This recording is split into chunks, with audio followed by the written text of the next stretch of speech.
love sports. Sports. This is the Sports Page with Mitchell Williams on 97.3 and 99.3 SuperTalk, Mississippi. Hey, good afternoon and good evening, and welcome to the Sports Page on this beautiful Monday. And hope you and yours are well after some inclement weather this past week. And I want to thank everybody, first of all, for being a part of our golf tournament that was held today at the beautiful Hattiesburg Country Club. My goodness, just a wonderful setting, and so grateful for the 14th annual Bobby Myrick FCA Golf Classic. We may talk about that a little bit later, but first we want to talk to our good friend Dale McKee. Dale McKee, veteran sports writer. You can hear him on local radio in Wayne County. And we've got some stuff in front of us, y'all, that we want to talk to him about. And Dale, how you doing? Hope you're doing all right. Man, I'll tell you what, we're just trying to stay dry over here where we live.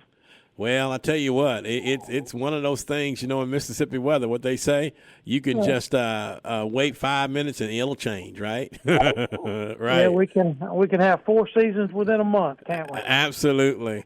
So let me ask you, Dale, you see the changing seasons, as we've been talking about, even with weather, the changing seasons in college athletics. And, recently the NCAA has agreed on 5 years of eligibility, which begins right after your senior year or at age 19.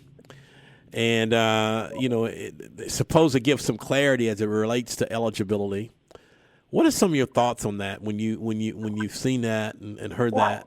Well, I know that's the proposal. Supposedly they're supposed to vote on it officially, I think at the May 22nd, I was reading.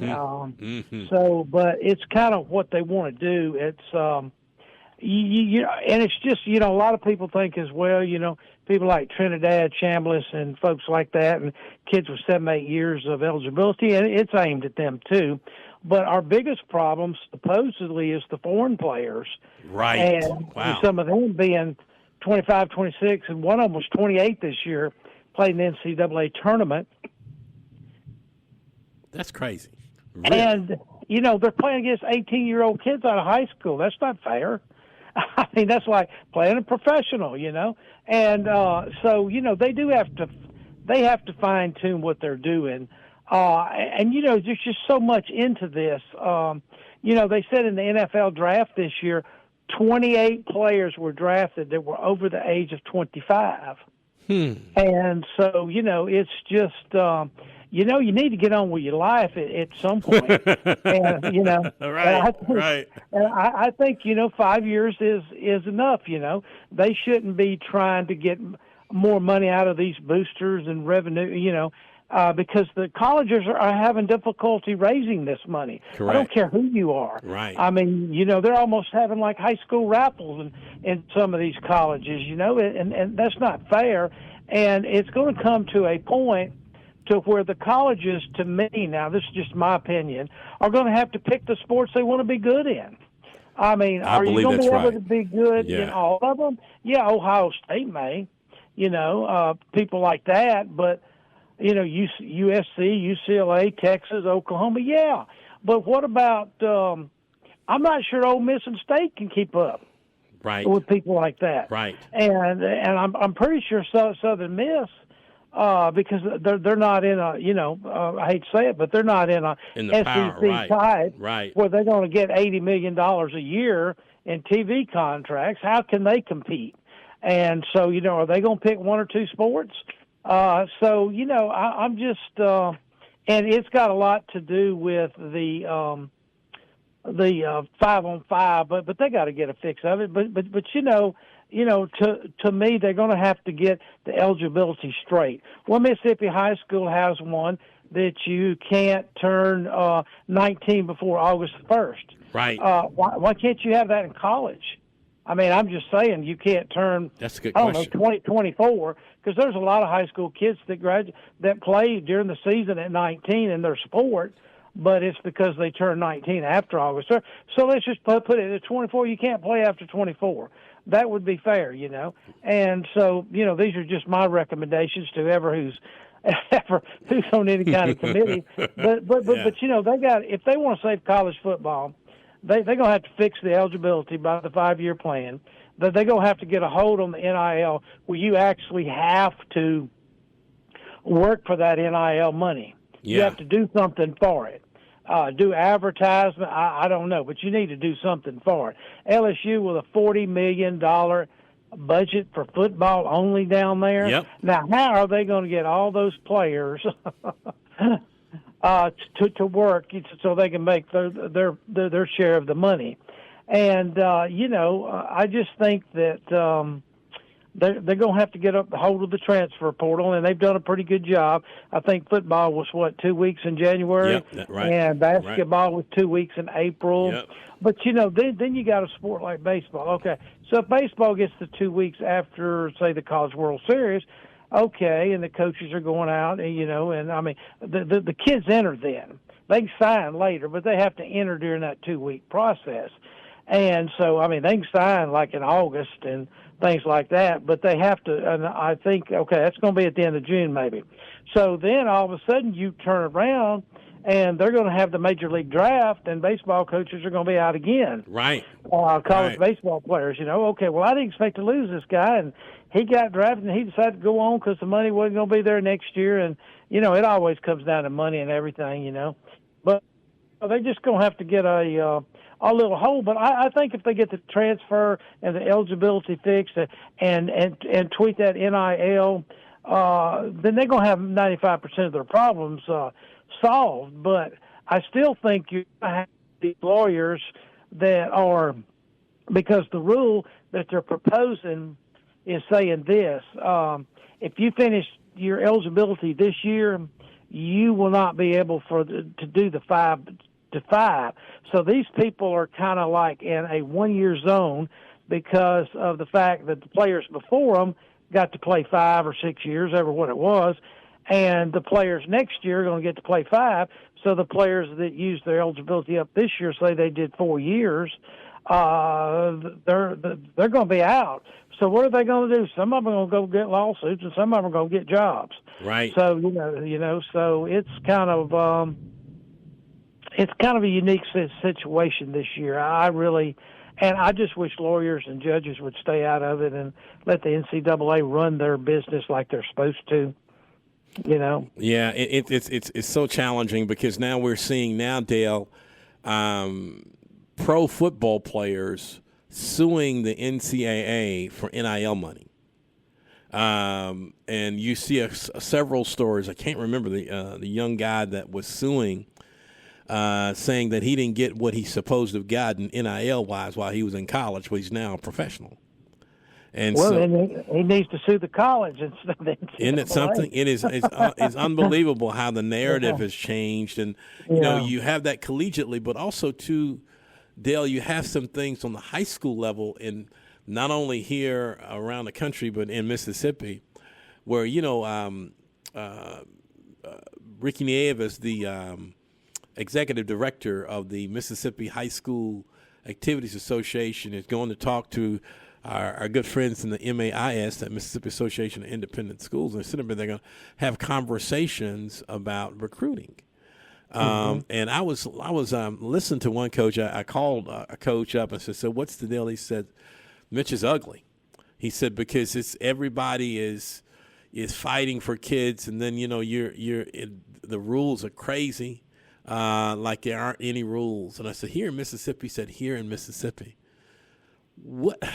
Dale, I guess we got to have a break in about a minute. I say a break, so to speak. But I don't know where this ends up.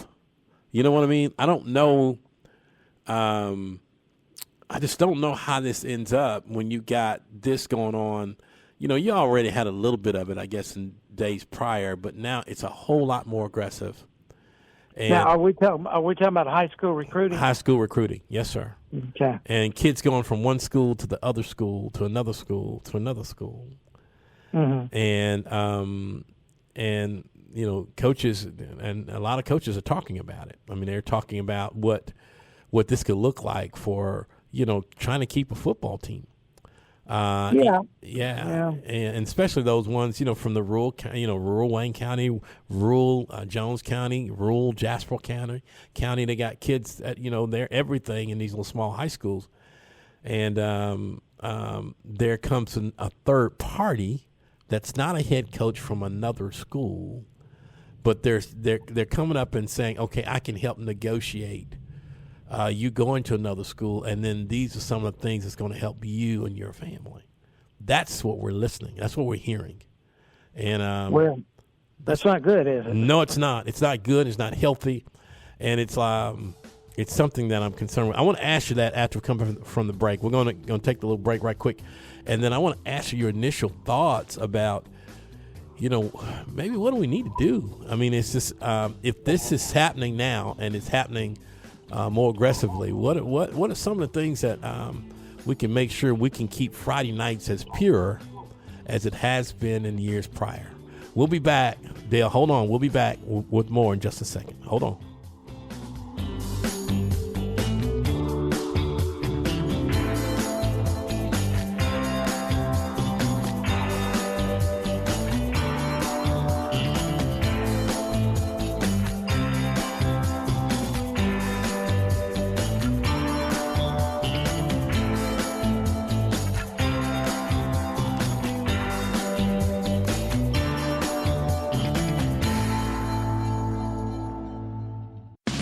This is The Sports Page with Mitchell Williams on 97.3 and 99.3 SuperTalk, Mississippi.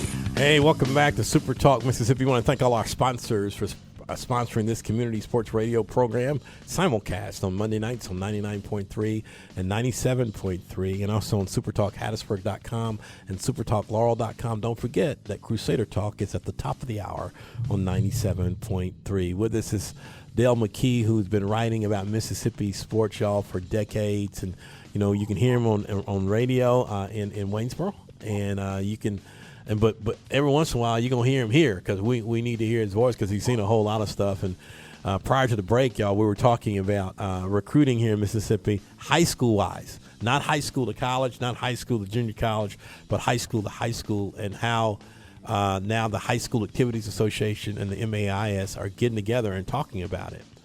So, Dale, what do you think about all of that? I mean, what? Well, I think it's going to be tough to get to a conclusion on that because you don't know what's coming down the road. The legislature's trying to get involved and open it up where you can transfer to to another school. Right now, Mississippi high school rules are pretty simple. You have to be 19 before August 1st.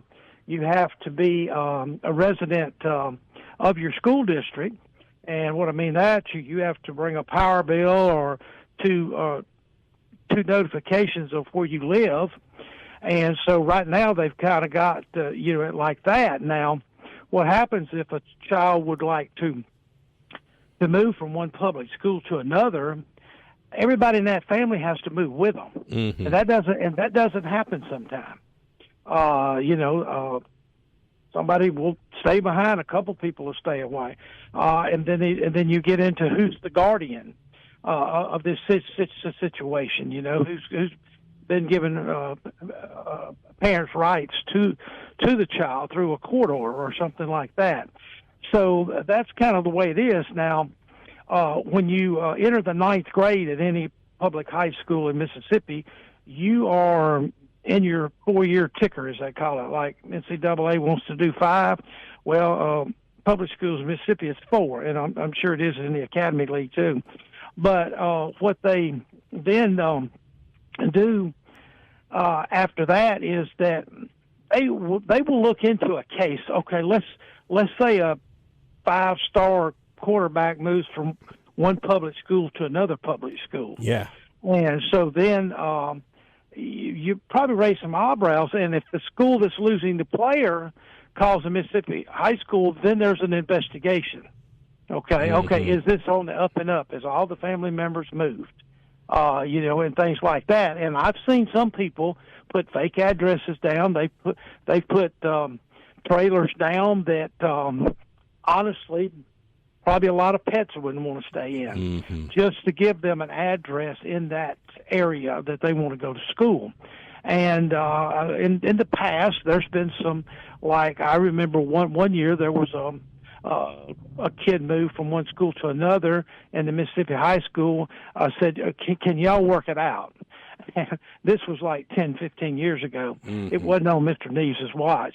And they decided, okay, you will have those players sit out 3 games, and they can't play against us.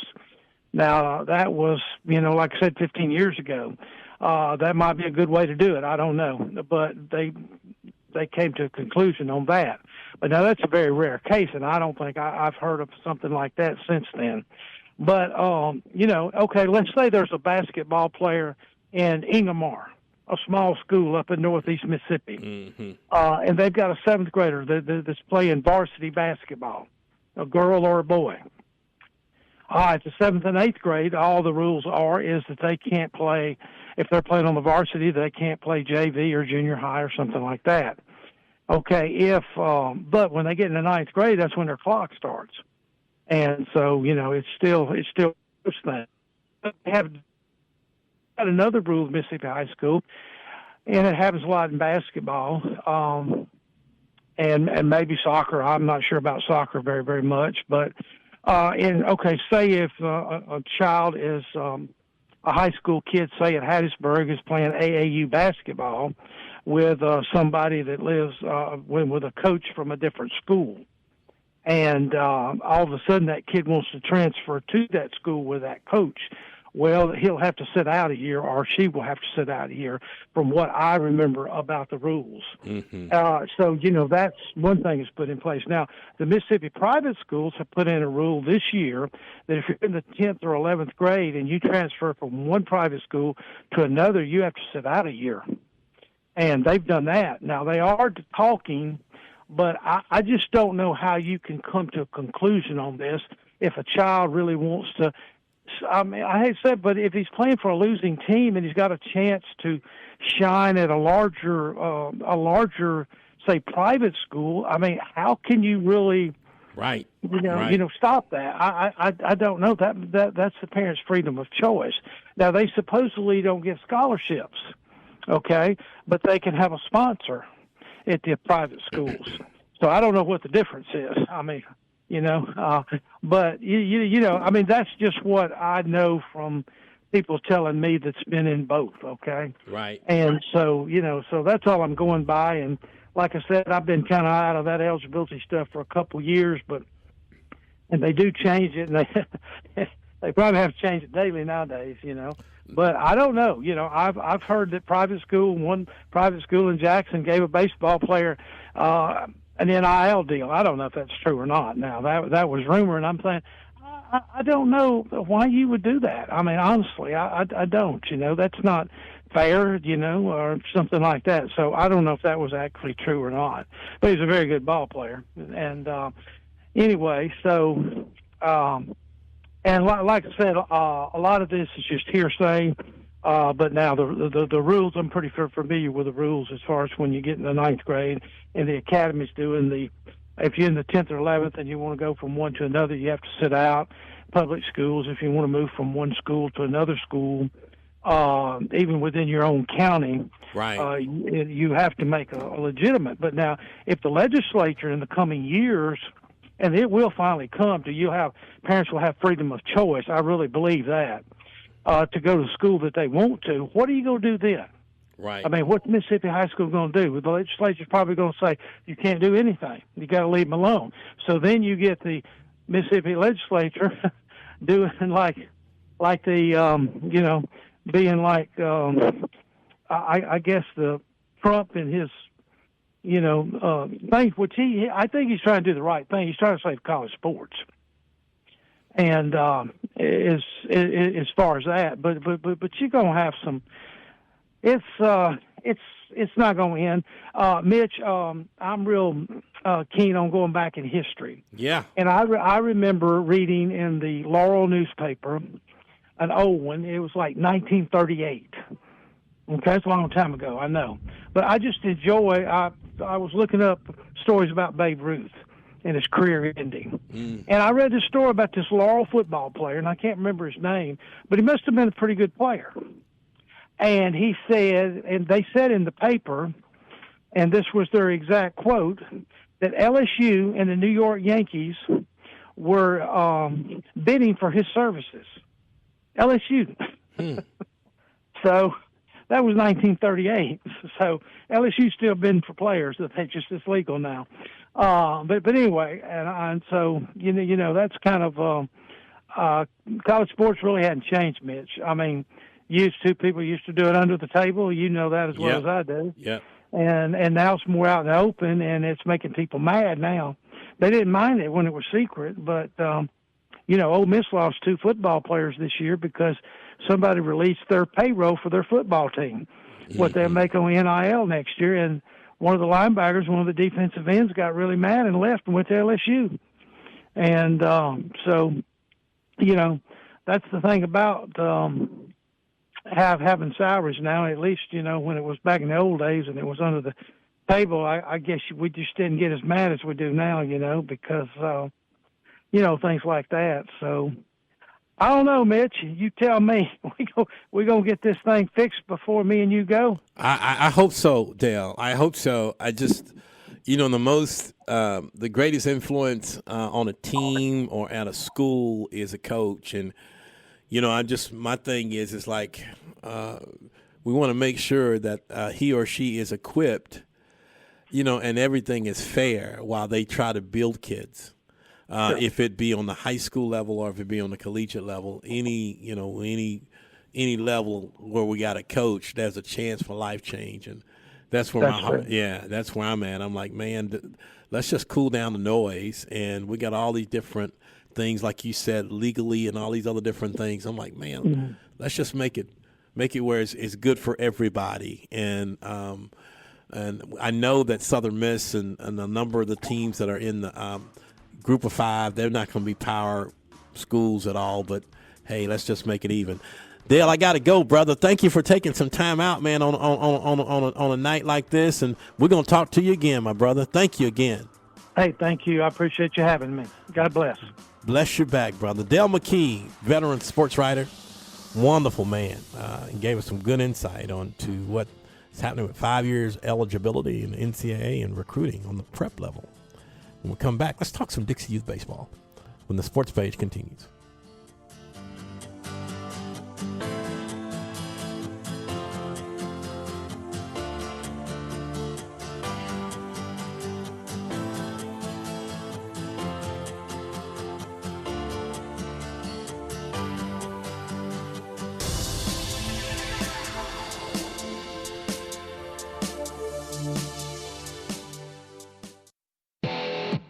This is the Sports Page with Mitchell Williams on 97.3 and 99.3 SuperTalk, Mississippi.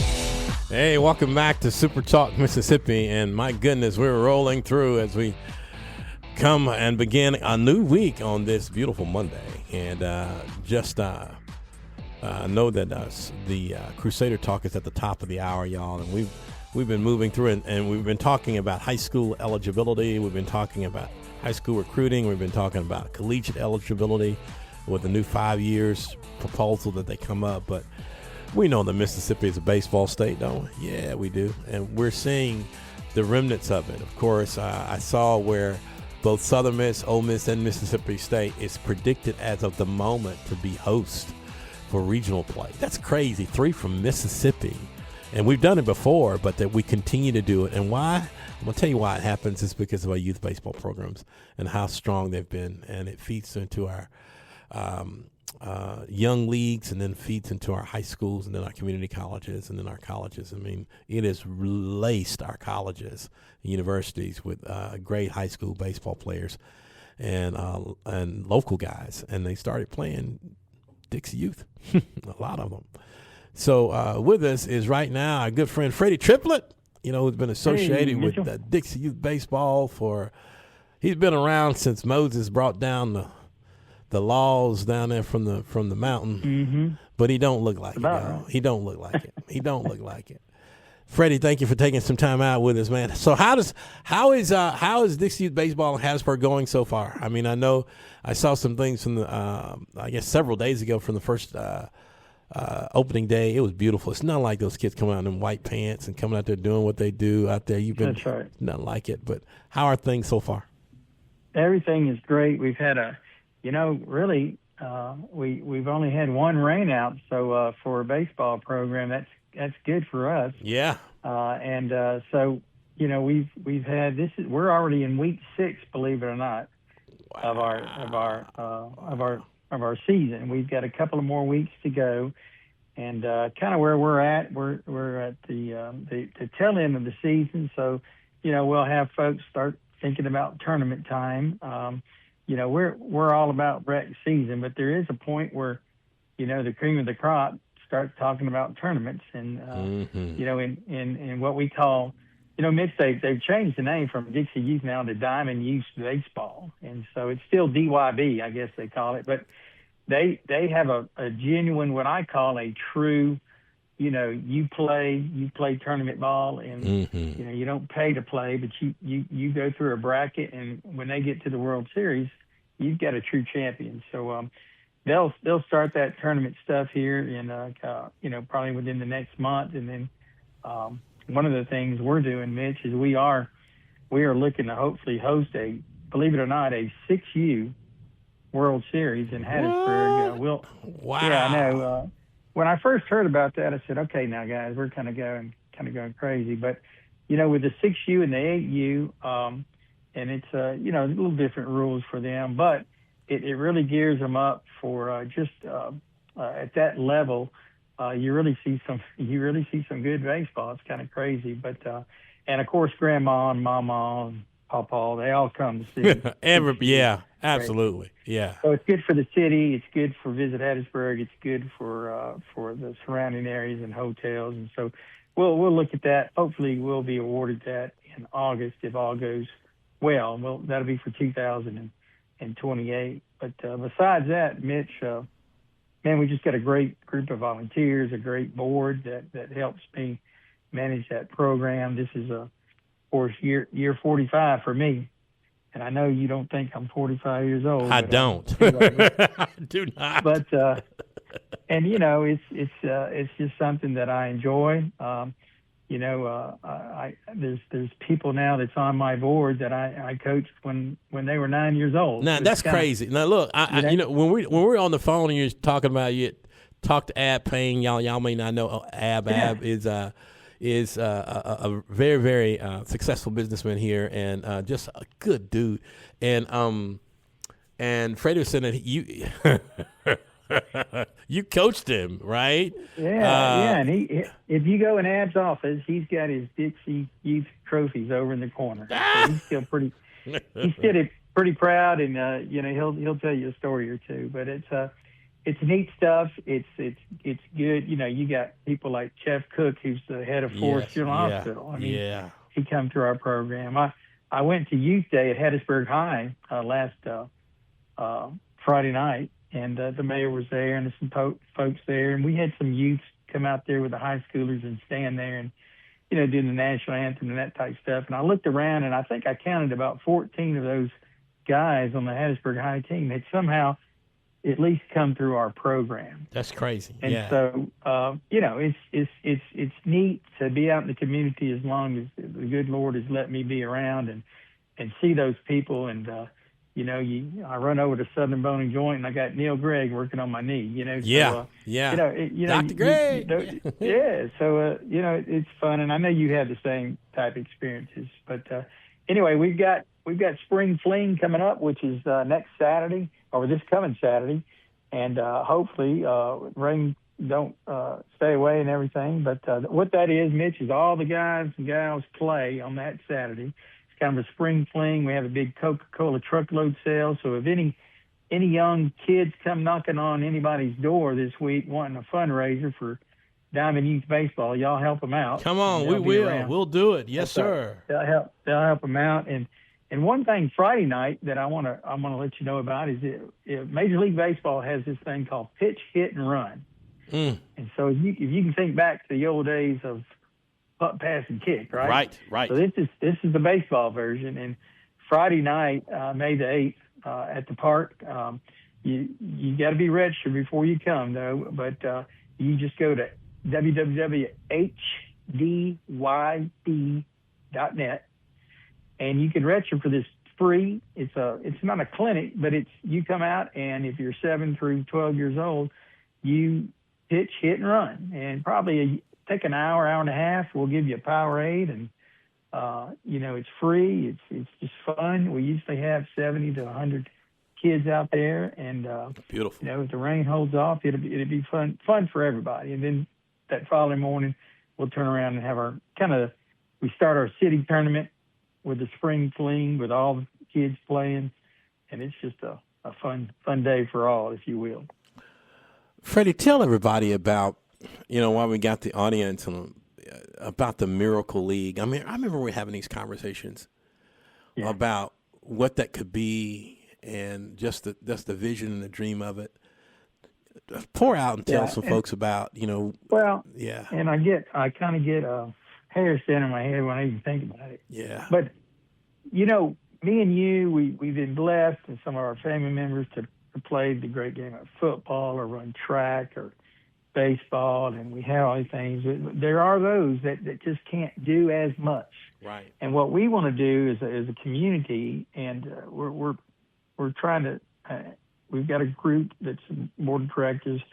We're slowly, and I say slowly because we have this dream, and we want to have this dream the right way and this vision the right way. But at our park, we have designated some land for a Miracle League, which is for special needs kids and adults. And our vision is that one day we soon, we put that in there, that along with the city of Hattiesburg and some others that are going to help, is fund and build this park, which would be, turf field, and maybe even a playground, phase 2, maybe have an inclusive playground. So when they come to that field, be it wheelchair, be it walker, be it blind, whatever disability they may have or special needs, that they'll be able to participate in this great game of baseball.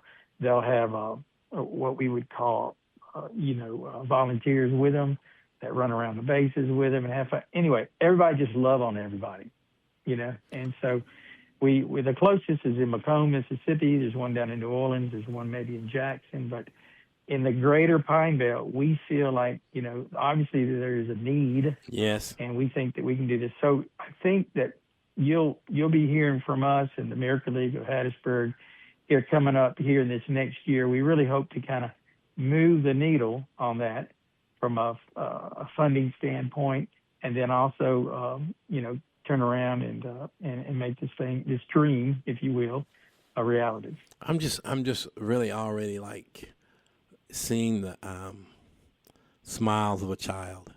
Oh yeah, that can get on the field already, or really the glee and really just the even some of the exuberance of some of the parents or family members that would come and see that. Yeah, because this is a time where they can sit back and watch. Yeah. We because one of the things, and we don't do this in a mean way, but they have partners that's on the field, and it's not their parents, so that these other fraternities or sororities or just volunteers from schools can engage and be inclusive with these kids and partner with them. And what we found in these other leagues in other cities, that you get somebody that volunteers, and then they become a friend for life with these children, and follow them and see how they progress. So we hope that the community will, which I know they will, Hattiesburg, greater Hattiesburg area, and it'll be a fun thing. So be good stuff. So in a little bit, everybody will find out about the 6 and under World Series. Man, that's so great.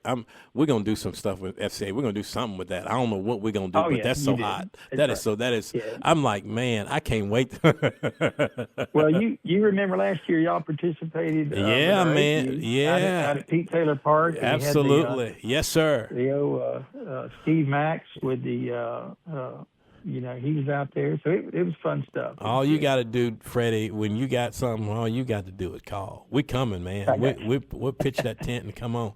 Look, man, thank you. Thank you for taking some time out and being with us. And I want to touch base again, man, as we get closer to not only to the tournament, but any information that you want to pass along that people need to know. Okay? That's great. Well, look, Mitch, always we appreciate your station and everything you do for us in the community. Thanks a lot. Love you, man. I'll talk to you soon. All right. Thanks, Freddie. All right. Bye-bye. Freddie Triplett, y'all, who is the Hattiesburg Diamond Youth Director, Hattiesburg Youth Baseball Director. Man, they should get a street for Freddie with all the kids that he knows and all the now business people and community builders that we have that came through Dixie Youth Baseball. Him and Bull Doliak and everybody over that way that just, my goodness, the stories we could tell. When we come back, we'll cross the T and dot the I and get ready for the top of the hour. The sports page continues in a moment.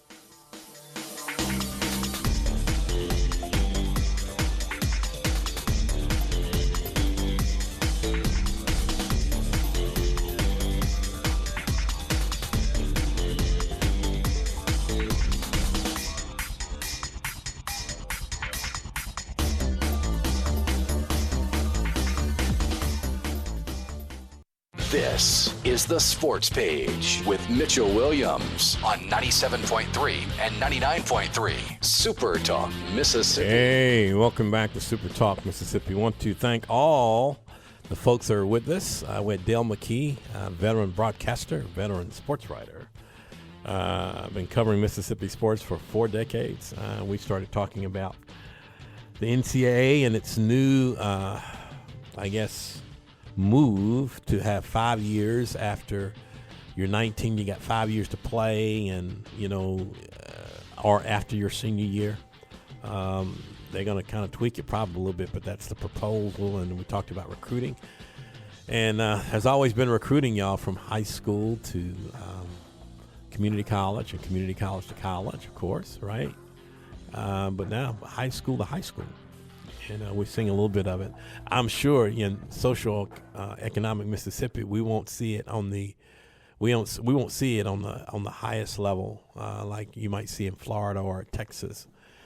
And we talked a little bit about that because the Mississippi High School Activities Association and the Mississippi Association of Independent Schools, MAIS, are talking about it. So want to thank Dale for being with us. Also want to thank Freddie Triplett, who's the Hattiesburg Youth Baseball Director, and being with us and talking about what's going to happen on May 8th, y'all. There's going to be an event over there. All you got to go is to the website, the Dixie Youth Baseball website, and find out what's going to happen on May 8th down there at the park. Also, too, soon you'll hear some progress on the Miracle League. What is the Miracle League? The Miracle League is a league, y'all, for kids that maybe can't run as fast, maybe has some kind of physical challenge, but they love baseball and they love getting out. And so it's beautiful that Mayor Toby Barker, Bull Doliak, Freddie Triplett, all those wonderful volunteers are trying to get that league together and make it happen for a kid that really whose dream is maybe to get on those base paths and run from first to second or third, or get to first to second to third. It's just so awesome. I want to thank all the wonderful people at the Hattiesburg Country Club, y'all, for allowing FCA to host our 14th annual Bobby Myrick FCA Golf Classic. Some sponsors that have made this really annual Coca-Cola of Hattiesburg. I want to thank our good friend James, that helps make it happen, James Coward. Thank you. I want to thank the folks at Polk's Meats. We had sausage dogs on the turn. It's just awesome. Thank you for them. I want to thank Walmart. I want to thank Topher's, John McCarter, breakfast biscuits, and for our golfers in the morning. I want to thank Sully's for lunch. I want to thank Toyota of Hattiesburg. They sponsored the hole-in-one, where someone could hit a hole-in-one, y'all, and get a brand-new car. Toyota of Hattiesburg has always been a sponsor of FCA from the jump. And y'all go over there. Y'all go see Micah Williams. You want to go see the son. He'll sell you a car. And if you don't buy a car from him, at least he won't steer you wrong. You can get some advice about what you need. So I want to thank Toyota of Hattiesburg and Alton and all those wonderful folks over there for being with us. We also want to thank just the pastors and the coaches and the business people who came out. And we had a slew full of folks that played morning and afternoon. Want to thank Krispy Kreme, of course, for the donuts and breakfast, lunch that we had for everybody, and we had a good time. And so, no, that's always the first Monday in the month of May is when we play, and it is. We had a number of people come out that always tell us every year, man, I wish I'd known a little earlier. And so here's the deal. Go to our website, southeastmsfca.org, and click on events, and we'll get those dates out. We're going to get the new dates out for the 26-27 semester out really, really soon, and where everybody can kind of know. And FCA's been around for over 70 years, y'all, and the stuff we got. We were in Jackson on last week, and we saw some of the plans that we have for FCA sports, where we'll be working with entities like the YMCA and other entities like the church, where we'll have leagues. And we have one established league, an FCA baseball league that's in Jackson. Did you know that? Yes, we have one. And we have FCA teams in Meridian. Yes, we have one soon, y'all. I think, y'all, we might be doing FCA, which is happening in other places. We're going to start back old church leagues. Remember those? Yeah. We're going to see if we can get in some communities and see if those things can happen. And what our hope is to get people from the community to come to church. Yeah, to come to church. And even if they don't come to church on Sunday, but they come to church. How about that? So we'll start talking about that and how growth environments are really, really important, no matter if it's really on the lawn of the church or inside the sanctuary. But, man, if you can get them on the campus, God can do some crazy things. This is what I have for this Monday. This is 1 Kings 22:3. The Bible says, "Then he turned his face toward the wall and prayed to the Lord, saying, 'Remember now, Lord, I pray. I walk before you in truth and with a loyal heart.'" That's the word of Hezekiah that followed the Lord. My goodness. And his role was to maintain a humble heart, submit to God's values, and ask God to meet the need. How about that? That's 1 Kings, y'all, 22:3. What is your role? How about maybe just maintaining a humble heart, submitting to the values of the Lord, and asking God to meet your need? He always has a supply. From all of us to all of you, we hope that you have an awesome and incredible week. We hope to talk to you same time, same place next week. Take care. God bless.